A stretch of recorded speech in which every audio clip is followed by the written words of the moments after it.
Fala pessoal do canal, boa noite, espero que vocês estejam bem.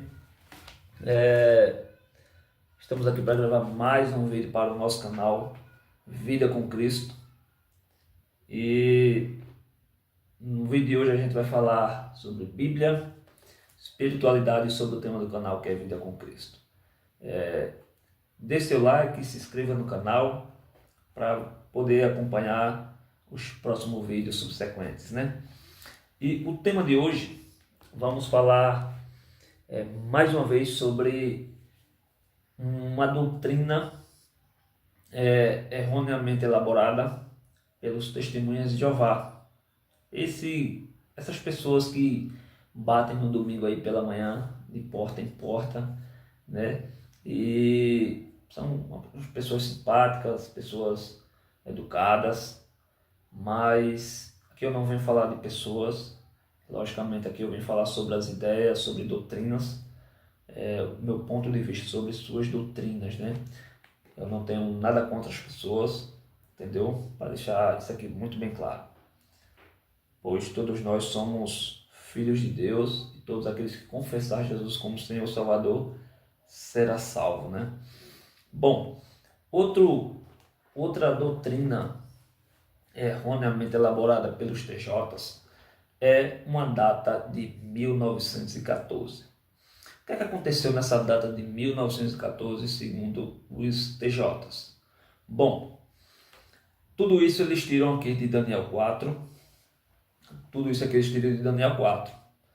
e eles fazem uma matemática, onde essa matemática ela chega em 1914, quando eles dizem que foi em 1914 que Cristo começou a reinar. E a reinar como? Espiritualmente. Ou seja, desde esse sonho aqui de Nabucodonosor, no capítulo 4 de Daniel, até 1914, o universo ele fica sem, vamos dizer assim, ele fica sem ninguém no trono. Ninguém está julgando, o trono está vazio. Cristo ainda não estava no seu trono reinando. Só em 1914 que Cristo passa a reinar sobre as nações, sobre o universo, ok? Mas vamos estudar um pouco aqui o capítulo 4 de Daniel, para ver se há base bíblica para isso. Eu vou explicar melhor para vocês. Aqui no capítulo 4 fala da loucura de Nabucodonosor, né? Nabucodonosor ele tem um sonho, né? E onde ele chama ali vários magos para interpretar o seu sonho. E ele conta o sonho, né? Mas não fizeram saber a sua interpretação. A interpretação não. Os magos não tiveram como interpretar o sonho de Nabucodonosor. Então, Daniel é apresentado diante do rei, né? E aqui foi uma responsabilidade muito grande de Daniel, porque se ele não soubesse interpretar o sonho, Daniel ia ser morto, né? O rei ia mandar matar Daniel. E o sonho de Nabucodonosor, ele era bem interessante. E dizia assim: crescia a árvore, ele contando o sonho aqui, né? Eram assim as visões da minha cabeça quando eu estava no meu leito. Eu estava olhando e vi uma árvore no meio da terra, cuja altura era grande. Crescia a árvore e se tornava forte, de maneira que sua altura chegava até ao céu. E a terra era vista aos confins da terra. A sua folhagem era formosa e o seu fruto abundante, e havia nela sustento para todos. Debaixo dela, os animais do campo achavam sombra e as aves do céu faziam morada nos seus ramos, e todos os seres viventes se mantinham dela. No meu sonho, quando eu estava no meu leito, vi um vigilante, um santo, que descia do céu, clamando fortemente e dizendo: derribai a árvore, cortai-lhe os ramos, derribai-lhes as folhas, espalhai o seu fruto. Afugentem-se os animais debaixo dela e as aves dos seus ramos, mas a cepa com as raízes deixai na terra, atada com cadeias de ferro e de bronze, na erva do campo, seja ela molhada, no orvalho do céu, e a sua porção seja como os animais, a erva da terra. Mudem-se-lhe o coração, para que não sejam mais coração de homem, ele seja dado coração de animal, e passem sobre ela 7 tempos, né? Esta é a sentença por decreto do vigilante, né? Então, Nabucodonosor aqui, ele tem esse sonho, e ele conta esse sonho para Daniel, que ele viu uma árvore muito grande, que ela crescia, que dava de comer a todos os povos da terra, e essa árvore crescia, crescia, crescia, né?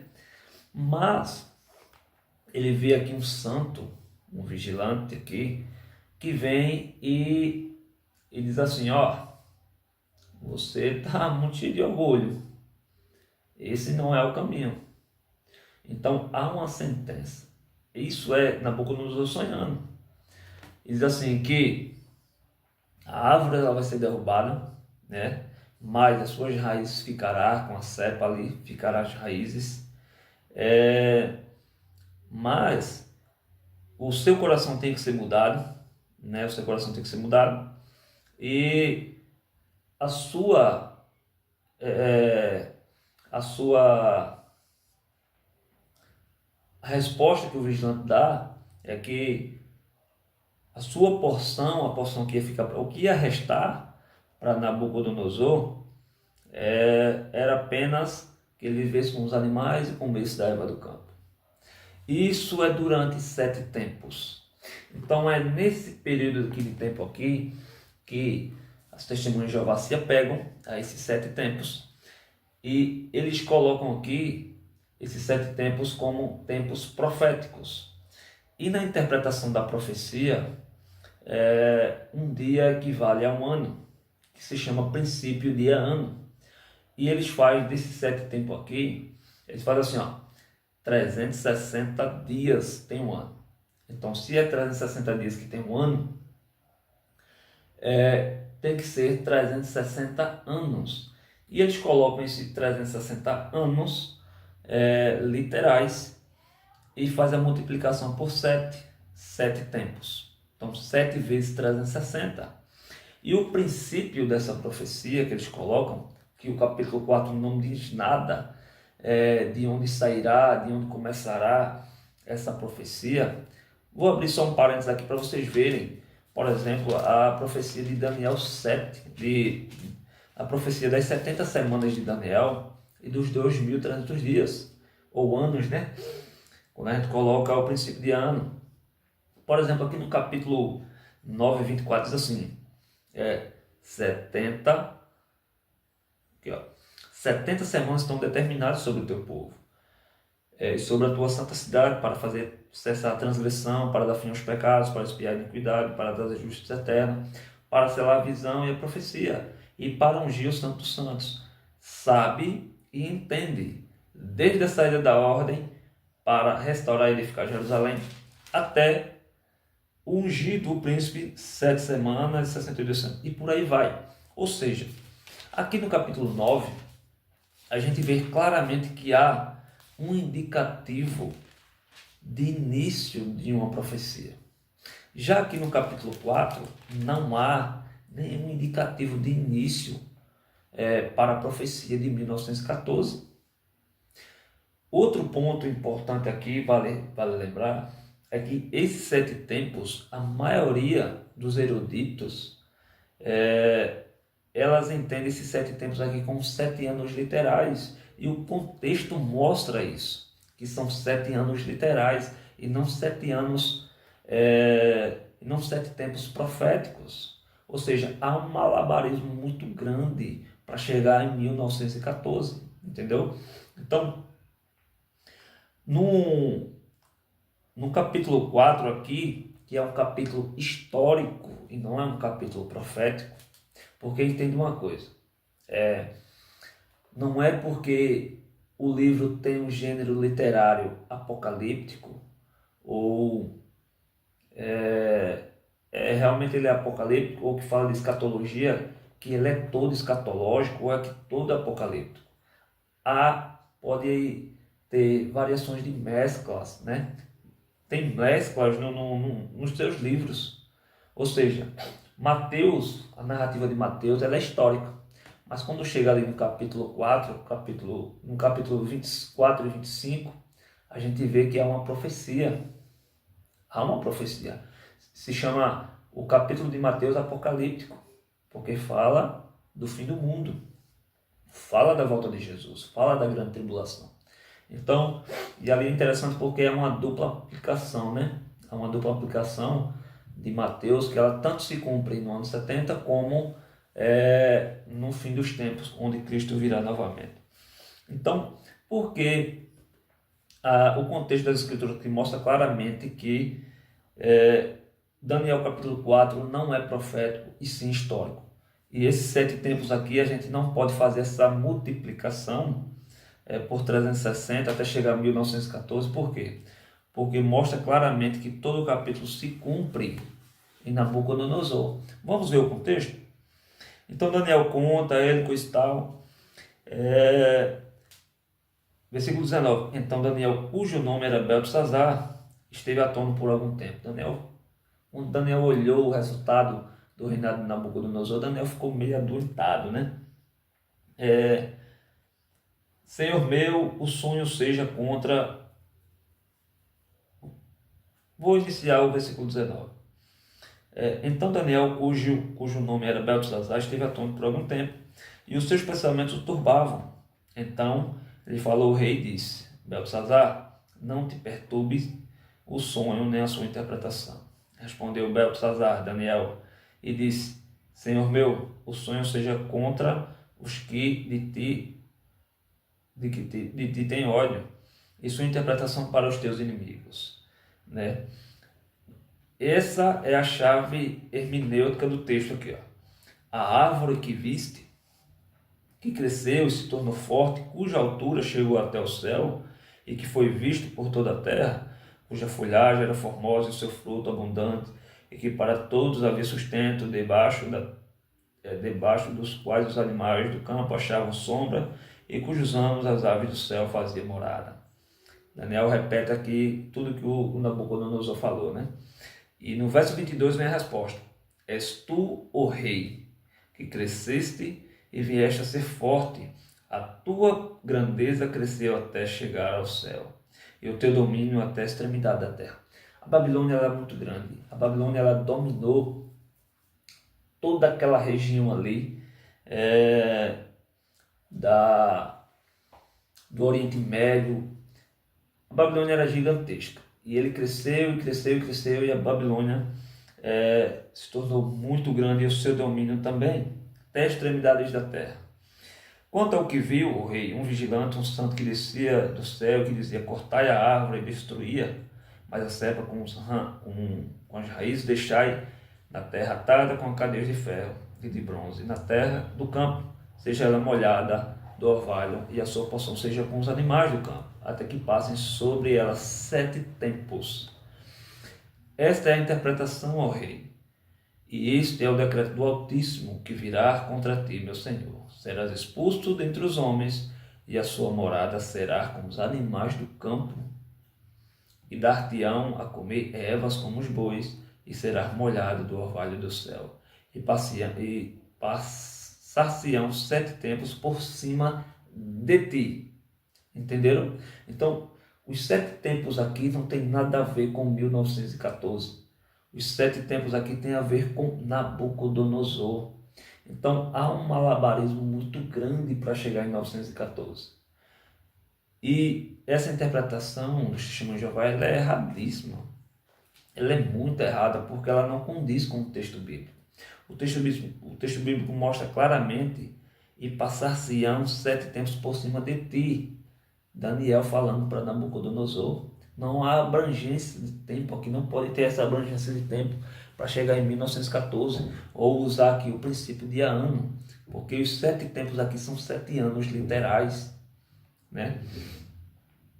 E o texto continua: quanto ao que foi dito, que se deixasse a cepa da árvore com suas raízes, o teu reino tornará ser teu, depois que tivesse conhecido que o céu domina. Ou seja, Nabucodonosor vai ser humilhado. Então, a grandeza e o domínio de Nabucodonosor não servirá de nada, não servirá de nada, pois ele não reconhecia o Deus que realmente domina o universo. Então, teve que acontecer esse tipo de coisa aqui com Nabucodonosor para ele reconhecer o Deus de Daniel, o Deus do universo. Portanto, ó rei, aceita o meu conselho e põe termo pela justiça em teus pecados e em tuas iniquidades, usando de misericórdia para com os pobres, e talvez se prolongue a tua tranquilidade. Então, o conselho de Daniel foi: trabalha com justiça, com misericórdia, né? Todas essas coisas sobrevieram ao rei Nabucodonosor ao cabo de 12 meses, passeando sobre o palácio. Então, depois de um ano, essa profecia se cumpre. Essa profecia que se cumpre na vida de Daniel. Tudo que ele tinha sonhado e tudo que Daniel interpretou, ela agora vai acontecer, né? Falou o rei e disse: não é esta grande Babilônia que eu edifiquei para a casa real, com majestade? Falava ele ainda quando desceu uma voz do céu: a ti se diz, ó rei Nabucodonosor, já passou de ti o reino, serás expulso entre os homens, e a tua morada com os animais do campo. E fartar-te-ão comer ervas com os bois, passar-se-ão 7 tempos por cima de ti, até que aprendas que o Altíssimo tem o domínio, né? No mesmo instante se cumpriu a palavra sobre Nabucodonosor, e foi expulso entre os homens e passou a comer ervas com os bois, e o seu corpo foi molhado do orvalho do céu, até que se cresceram os cabelos com as penas da águia e as suas unhas como as aves, como as das aves. Mas, ao fim daqueles dias, que dias? Dos 7 anos. Nabucodonosor passou 7 anos nesta condição. Parecia pele de urso, cresceu as unhas, teve um coração totalmente transformado e passou a comer ervas com os animais, né? Mas ao fim daqueles dias, eu, Nabucodonosor, levantei os olhos do céu, tornou-me a ver o entendimento, e eu bendiço o Altíssimo, e louvei e glorifiquei ao que vive para sempre, cujo domínio é sempiterno, cujo reino é de geração em geração. Ou seja, no verso 37, para a gente completar: agora, pois, o Nabucodonosor louva, exalta e glorifica o Rei do céu, porque todas as obras são verdadeiramente os seus caminhos justos e pode humilhar aos que andam na soberba. Perceberam como o contexto bíblico, ele às vezes nem precisa de interpretação, apenas o sonho de Daniel que precisou da interpretação. Então, às vezes as pessoas inventam demais sobre o texto e até ao ponto de esquecer o texto. O texto ele é muito claro. O texto não tem nada a ver com 1914, com o tempo de gentios, não tem nada a ver. O texto é muito claro em dizer que aqui 7 tempos é 7 anos literais, e que esses 7 anos se cumpriram sobre a pessoa de Nabucodonosor. Ou seja, porque capítulo 4 é um capítulo histórico? Porque termina todo o indicativo de tempo aqui, termina apenas no capítulo 4 e sobre a pessoa de Nabucodonosor. Então, por mais que essas pessoas sejam piedosas, misericordiosas, simpáticas, bem vestidas, muito cuidado com as crenças por trás dessas pessoas. Estude as escrituras, analisem, examinem, para que você possa encontrar a verdade. Valeu? Então, até o próximo vídeo.